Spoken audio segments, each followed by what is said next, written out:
Blur. Blur. You awake, buddy? We've got to get you out of here. What have those Deceptifreaks done to you? Assaulter! Behind you! Watch out! Assaulter! No!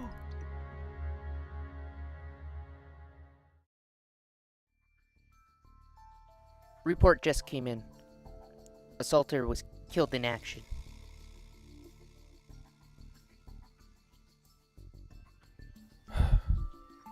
Initiate code Grimlock.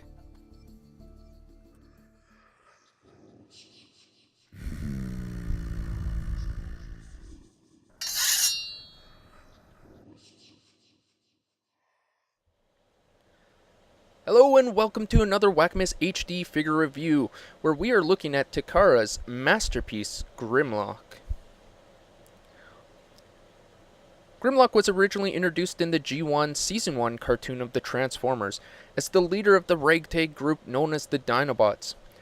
Voiced by fan-favorite actor Greg Berger and with a multitude of stories in different media forms, it's easy to see why so many Transformers fans love Grimlock. As you can see, this is Grimlock's alt mode that we start off with, and it's a beautiful rendition of his G1 cartoon model. Throughout the whole mold holds layers of detail to perfectly capture Grimlock's likeness. With such a huge fan following, Takara likely knew they had a lot to live up to when they designed Grimlock here. More hardcore fans of the Dionbot Leader would likely scrutinize and pick apart any flaws of Grimlock. With all this pressure though, how did Takara do? And did they live up to such fans' expectations? Clearly, Masterpiece Grimlock would be a huge undertaking for Takara Tomy. Let's take a quick look at Grimlock and find out, shall we? Now the figure itself here, a couple little neat features of it are, if we take a look in his mouth, one of my favorites is you can see let's bring some light into the situation here. There is a flamethrower in his mouth, something Grimlock was well known for in the cartoon as his weapon in this mode. Really cool little feature that they threw in, didn't have to. Look at those chrome teeth, absolutely terrific. He's got some chompers on there. A neat little thing is if you come over to this side, there's a button hidden here in the cheek. Pressing it is supposed to have a chomping action. Not the most of chomping actions, unfortunately, but it is there. He's got this lots of head articulation, as you can see. Bring the light back over. And his arms. Now this is pretty cool. He's got some amazing articulation. It bends at the elbow here, all jointed at the socket, as well as all his fingers are articulated on both arms. Down here, he's got some beefy T-Rex legs, as you can see. They can bend in all sorts of directions. And he can have some really natural poses, which is really nice for this figure. Ones that are very kind of reminiscent of his G1 cartoon, which is really cool. And at the same time, it's sturdy enough that if you pose him right down, like he's got some really well balanced proportions to this guy, so that's really cool. One of the other gimmicks that this guy actually also has is this feature where if you wiggle his tail, see if I can get this a little bit better, he kind of moves his head around. Mine's not doing it. There we go. So he can do that, which is really neat. He's got some articulation here on his tail. But yeah, all around a really great interpretation of the classic G1 Grimlock character. Now, one thing that Takara actually threw in here that they didn't really have to do is if you look here at his eyes, you'll notice that they're blue. Now, if we go up here, there's a little piece inside here that you flip around, and now he has red eyes. This was thrown in there because, although the G1 cartoon had blue eyes on a regular basis for the most part, there were a lot of different continuities that had him with red eyes. In fact, almost everything other than the cartoon.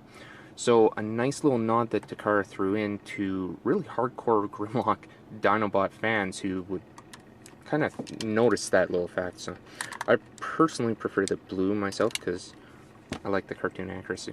One thing of note of Grimlock in this mode, though, is actually his height. He is a very large T-Rex here, and if you can see, this is the new Voyager Springer here, and he comes right up to about his same level on his head. Like, he's got some significant height, probably about, I'd say about 7 inches tall or so. So he's got some extreme height just in this mode. This is a condensed version of his robot mode, which he's even taller in. Grimlock, for being a really big, beefy, plastic character, it's probably pretty assumed that you're going to get a lot of detailing on this guy. Very much so, especially when you're dealing with Takara and Masterpiece figures, of course, and this guy doesn't let anyone down on that regard. He's got all sorts of little bits of molded plastic and little detailing, even into the gearing that you see inside his neck piece here. And if you go down onto his chest, you can see an Autobot logo, as well as his what will become his robot mode chest, which has some really neat gimmicks as well. One thing I really know as well is he's got these really nice metal die-cast toes down here on his feet, as well as like I showed you earlier, the chromed teeth in his mouth and the flamethrower. Some really neat throwbacks that we all know and love. Grimlock comes with a couple accessories in this mode as well, one being an apron and another being a drink tray from the episode Madman's Paradise. You see him distinctively talking to Daniel at the beginning of the episode wearing that. As well as he comes with a mind transfer helmet from the episode Grimlock's New Brain, where he transfers his brain matter to Computron. So with this, you can reenact with any of your favorite Transformers, Grimlock transferring his brain. But that's about all in this mode, so let's take a look at transformation, shall we? I won't go into a whole lot of great detail about the transformation of the legs, although to say that there's a lot of rotation and angular cuts involved to make the transformation happen the way that it does. A really great use of space in the lower calf section to hide the tail is used, and it really surpasses the original G1 counterpart of Grimlock. It's a really interesting use of angular joints and space conservation. On the upper section of Grimlock, it gets very nostalgic and very reminiscent in execution to the G1 Grimlock. Fans who remember the original transformation will probably get a nice little nostalgic feel from the transformation of the upper section. Something of interesting note is the way the Autobot emblem shows itself in Grimlock's chest, a really neat automorph gimmick. And the rest is basically simple. Just fold out the hands, place the arms in place, and you have Grimlock in his robot mode. Takara Tomei really did Grimlock here justice. Whether you're a fan of the comic books or the cartoon, the whole silhouette presence of this guy in your collection, it does it right for whatever genre you remember Grimlock from. All the little nods that they did, everything from the eyes to details on his chest and everything, it really goes above and beyond, and I think will fall in suit for any real hardcore Transformers or Grimlock or Dinobot fan who really loves this character. And as you'd probably expect from a masterpiece, Grimlock here does have some features in this mode. One being his sword that he's well known for. You can plug this into his hand here, and he has a neat little feature that if you press a button that's located here on the back of his arm, you get a little bit of a light up feature here. It's not very bright with all this light on, so you can see, maybe I can flick off some lights and that'll help. You can see it lights up somewhat decent.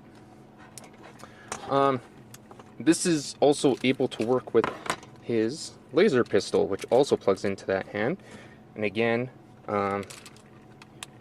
will light up the ends here, as you can see. So that's a nice little feature that they added that really goes above and beyond. One other feature that he has in this mode is carried over from the Beast mode. Just like on his T-Rex head, he can flip his eyes with using a switch at the back here.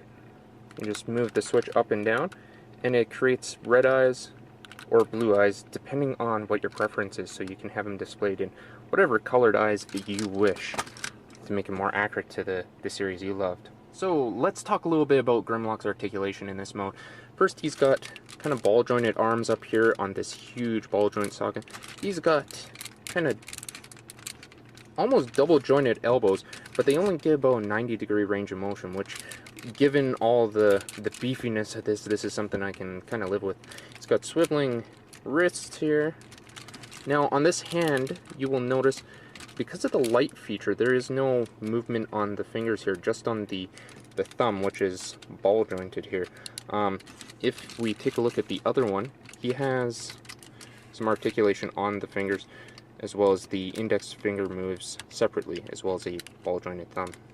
So that's kind of cool. One neat little feature though about this is, although when you plug in one of his weapons here, if you take a look, it has the big plug-in to go into the hole over here.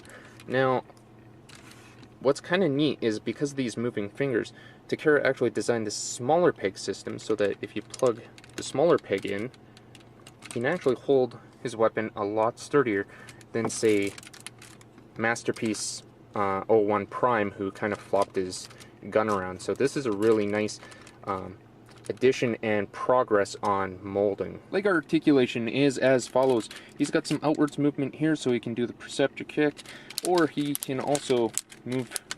He's got all sorts of joints, as you can see. He can move out that way, as well as he has a really tight ratcheted knee joint that gives him about 90 degrees of motion. He's also got one of the first ankle tilts here with a whole range of motion, so you can get really wide-legged stances on him, which he will be able to flat foot, and it just looks a lot cleaner. He's got some thigh twist there, and I think that's about it for the most part. He's got just about any of the jointing you need. Oh, he does have a waist joint here, which is able to go not too terribly far, but a decent range of motion to get some different twists and bends of his abdomen. So the question we asked earlier was, did Masterpiece Grimlock live up to expectations? I would say yes. One of the most widely agreed as the best ever Masterpiece figures ever made. In many fans' cases, Masterpiece Grimlock even surpassed expectations, bringing new life with nostalgic flair to one of the most classic, loved characters of all time. A great addition to any collection, that is for sure. With a multitude of different versions of this guy as well, it's pretty easy to get your hands on a Masterpiece Grimlock, whether you get the US edition, the comic book edition, or the classic Takara edition even. So whether you are a T-Rex fan, a Transformers fan, or just a really big King Grimlock fan, this guy is a highly recommend from me in your collection. So guys, I hope this has helped you out in deciding or choosing whether or not this is something you want to purchase and pursue. This has been Chilliwackimusprime, reviewing Masterpiece Grimlock.